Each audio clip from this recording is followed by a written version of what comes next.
Hello friends, Arjun classes में आप लोगों का स्वागत है। Friends, home science subject TGT, PGT, net, LT, DSSP, जहाँ भी होम साइंस आता है उसके लिए एक टॉपिक है कपड़े का रख रखाव एवं देखभाल। उस क्रम में धब्बों का कारण, कपड़े पे दाग धब्बे कैसे लगते हैं, कौन वनस्पतिक धब्बे होते हैं, कौन जांतव होते हैं, कौन खनिज से होते हैं और इनको कैसे छुड़ाएं, क्या क्या घरेलू प्रयोग करें, कौन सा अम्ल लगाएं, कौन घरेलू ब्लीच होता है, हम लोग आज इसको डीप में देखेंगे। इस वीडियो को देखने के बाद गारंटी है कि इससे बाहर एक भी क्वेश्चन नहीं जाएंगे। जब कोई बाहरी पदार्थ वस्त्र पर गिर जाता है और वस्त्र उस बाहरी पदार्थ को शोषित कर लेता है तो वस्त्रों पर दाग धब्बे पड़ जाते हैं। इन धब्बों को साफ किया जाना आवश्यक है। इनमें से कुछ धब्बे तो वस्त्र धोने पर छूट जाते हैं, परंतु कुछ ऐसे भी होते हैं जो सरलता से नहीं छूटते। इसके लिए विशेष विधियों को प्रयोग में लाना पड़ता है।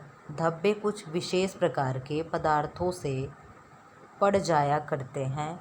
मुख्यतः ये धब्बे जो प्रायः कपड़ों पर पड़ जाते हैं निम्नलिखित हैं। वनस्पति धब्बे, वनस्पति मतलब जो पेड़ पौधे से जो प्राप्त हो, जैसे चाय हो गया, कॉफ़ी हो गया, ये क्या है, ये वनस्पति हैं।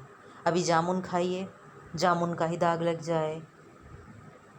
सफ़ेद कपड़ा पहनी, आम खाइए, आम का ही दाग लग जाए, तो ये क्या है वनस्पत धब्बे। ये धब्बे चाय, कोको, कॉफ़ी, फल आदि से पड़ जाते हैं। ये प्रायः अम्लिक होते हैं। अम्ल और क्षार क्या होता है, एक पैमाना है। स्केल मान लीजिए 1 नंबर से लेकर के इस पे 12 नंबर तक होता है। 12 नहीं, शायद 14 होता है क्या, हम श्योर नहीं है, आप लोग देख रहे हैं, शायद 14 है। यहाँ बीच में 0 है, न्यूट्रल 7, हाँ 14 ही होता है क्योंकि 7 इधर और 7 इधर। तो इस पे क्या होता है, 1 2 3 4 5 6, ये क्या हो गया, ये एसिडिक हो गया, मतलब ये अम्लीय हो गया। और इधर क्या हो गया, 8 9 10 11 12, 12 ही शायद होते हैं 12 तक याद आ रहा है। तो 12 जो हो ये क्या हो गए, क्षारीय हो गए, क्या हो गए, बेस हो गया। इसको इस तरीके से डिसाइड करते हैं कि कौन पदार्थ अम्लीय है, कौन क्षारीय है। ठीक है, अम्लीय होते हैं। इन धब्बों को क्षार की सहायता से हटाया जा सकता है। चिकनाई के धब्बे, मक्खन, तेल, पेंट, वार्निश के धब्बे चिकनाई के धब्बे होते हैं। जातक धब्बे, जातक या जांतव, ये धब्बे विशेषकर अंडे, दूध, मांस, रक्त आदि से पड़ते हैं। इसमें प्रोटीन का विशेष हाथ होता है। इस प्रकार के धब्बों पर गर्म जल नहीं पड़ना चाहिए। अगर ब्लड है, कपड़े पे लगा है, उस पर गर्म पानी डाल देंगे तो क्या होगा, पक जाएगा, वो और पक्का हो जाएगा कलर, वो छूटेगा नहीं। पसीने के धब्बे, कमीज़ों, ब्लाउजों आदि की बगलों पर पसीने के धब्बे लग जाते हैं। बगल मतलब साइड, जो हाथ के नीचे होता है, इस पे पड़ जाते हैं। देखते पूरा कपड़ा ना भीगा रहे पसीने से, लेकिन वहाँ कपड़ा गीला हो जाता है। रंग के धब्बे, रंग अम्लीय तथा क्षारीय दोनों प्रकार के होते हैं। इन धब्बों को छुड़ाने के लिए यह ज्ञात कर लेना चाहिए कि कौन सा रंग किस प्रकृति का है। खनिज धब्बे, लोहे का जंग और दवाओं के धब्बे इस वर्ग में आते हैं। देखिए, दवा के धब्बे किस वर्ग में आ रहे हैं, खनिज वर्ग में। इसमें धातु तथा रंग की सम्मिश्रित किया जाता है। जलने तथा झुलसने के धब्बे, यह धब्बा भूरे रंग का होता है। ये धब्बे गर्म प्रेस या इसी प्रकार किसी अन्य गर्म वस्तु के कपड़े पर लग जाने से पड़ते हैं। घास के धब्बे, घास में क्लोरोफिल प्रचुर मात्रा में पाया जाता है। गीली घास पर बैठ जाने से सफ़ेद कपड़ों में कभी कभी बहुत बुरा गहरा धब्बा पड़ जाता है। अतः इस प्रकार के धब्बे साफ करने की विधि पृथक है, मतलब अलग है। अब क्या है, धब्बे छुड़ाना। धब्बे छुड़ाना क्या है? घोलक द्वारा। इस विधि से वे धब्बे छुड़ाए जाते हैं जो उस द्रव पदार्थ में घुल जाते हैं। धब्बे को पलटकर नीचे ब्लॉटिंग पेपर रख दीजिए। ब्लॉटिंग पेपर मतलब जो सोख ले।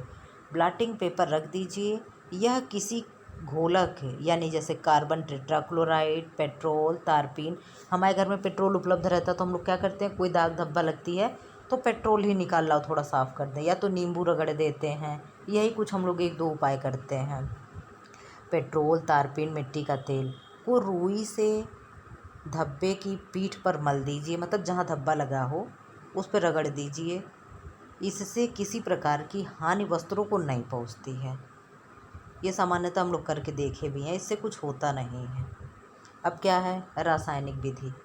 कुछ धब्बे विशेष प्रकार के रसायन से छुड़ाए जाते हैं, जैसे सुहागा, ऑक्जेलिक एसिड, सोडियम परबोरैक्स, बोरैक्स तथा नींबू का रस। इन सभी रसायनों का चुनाव कपड़े के तंतुओं के आधार पर ही करना चाहिए। इन रासायनिकों का उपयोग बहुत ही सावधानीपूर्वक करें, क्योंकि ये वस्त्रों पर हानिकारक प्रभाव डालते हैं। जैसे कोई ब्लीच ऐसा होता है जो कपड़े का कलर ही उड़ा ले जाता है। अब हमारे घर में आला है, हम लोग जो यूज करते हैं, वो क्या है, अगर किसी कलरफुल कपड़े पे पड़ जाए तो वहाँ का कलर ही उड़ जाएगा। लेकिन अगर वाइट कपड़े पे पड़े तो क्या करेगा, उसको एकदम क्लीन कर देगा। हानिकारक प्रभाव डालते हैं। इन रसायनों को स्पंज विधि में डुबोकर धब्बों को छुड़ाने के काम में लाया जाता है। जब धब्बा छूट जाए तो वस्त्र को ठंडे पानी से धो लेना चाहिए, जिससे कि वह रसायन के प्रभाव से मुक्त हो सके। अवशोषक विधि। जो वस्त्र धोए नहीं जा सकते उनको सूखे पाउडर यानी टेल्कम पाउडर, नमक, मैदा आदि के द्वारा छुड़ाया जाता है। पाउडर को धब्बे पर लगाकर कुछ देर के लिए छोड़ दिया जाता है।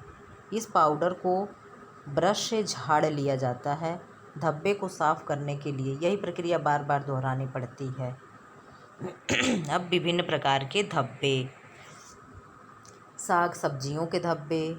प्रायः ये धब्बे गर्म पानी और साबुन से धूप में ब्लीचिंग करने पर साफ हो जाते हैं। रेयान के वस्त्रों पर बोरिक एसिड या सोडियम और रेयान के वस्त्रों पर बोरिक एसिड या सोडियम और ऊनी एवं रेशमी वस्त्रों पर अमोनिया का हल्का घोल प्रयोग करने से धब्बे साफ हो जाते हैं। अब ये देखिए, ये सब पॉइंट है। क्या है? बोरिक एसिड या सोडियम किस कपड़े पे? रेयान के वस्त्रों पे। और ऊनी एवं रेशमी वस्त्रों पे अमोनिया का हल्का घोल। यही क्वेश्चन बन के आएगा। ऊनी एवं रेशमी वस्त्रों पर धब्बे छुड़ाने के लिए किसका प्रयोग करेंगे? अमोनिया का। और रेयान के कपड़े पे बोरिक एसिड या सोडियम का। अब चाय के धब्बे कैसे छुड़ाएंगे? चाय के धब्बों को शीघ्र ही साबुन से साफ़ किया जा सकता है। यदि धब्बा पुराना है तो उसे कास्टिक सोडे को पानी में डालकर या उबले हुए चावलों को पीसने के बाद वस्त्र पर रगड़कर साफ़ किया जा सकता है।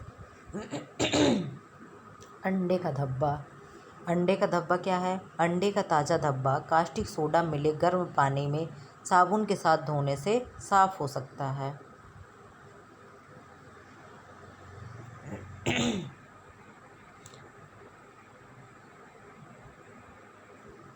फलों के धब्बे देखिए कितना है, 2 वीडियो बनाने पड़े। चलिए कुछ देख लेते हैं।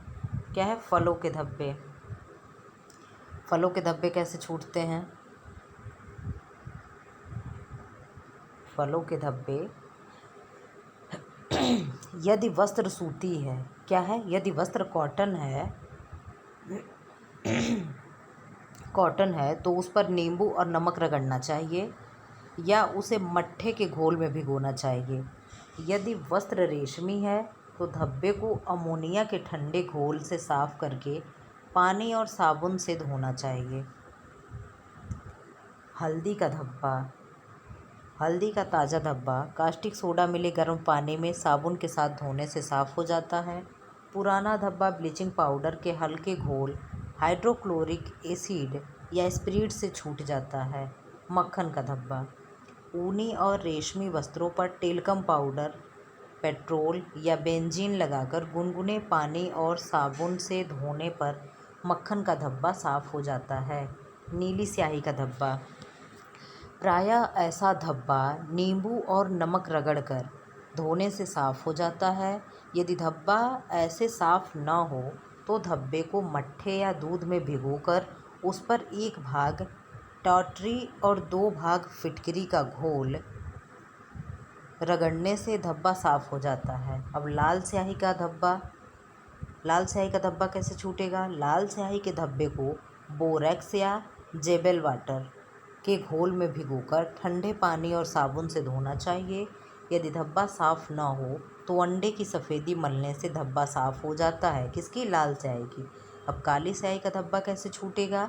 काली स्याही का धब्बा अमोनिया के घोल में भिगोकर पानी और साबुन में धोने से साफ हो जाता है।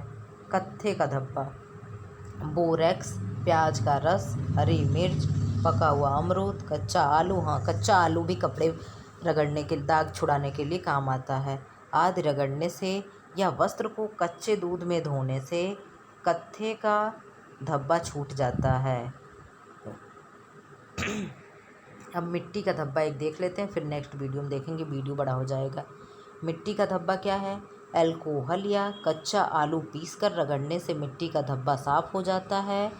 यदि वस्त्र ऊनी या रेशमी है तो उसे गुनगुने पानी और साबुन से धोकर कार्बन टेट्राक्लोराइड लगाकर या ऑक्जेलिक एसिड के हल्के घोल में डुबोकर थोड़ी देर पश्चात पुनः साबुन के पानी से धोना चाहिए। फ्रेंड्स, ये हैं कपड़ों की धुलाई एवं रख रखाव चैप्टर से, इसको आप लोग देखिएगा। ये टीजीटी पीजीटी नेट में 1-2 क्वेश्चन ज़रूर इसके आते हैं।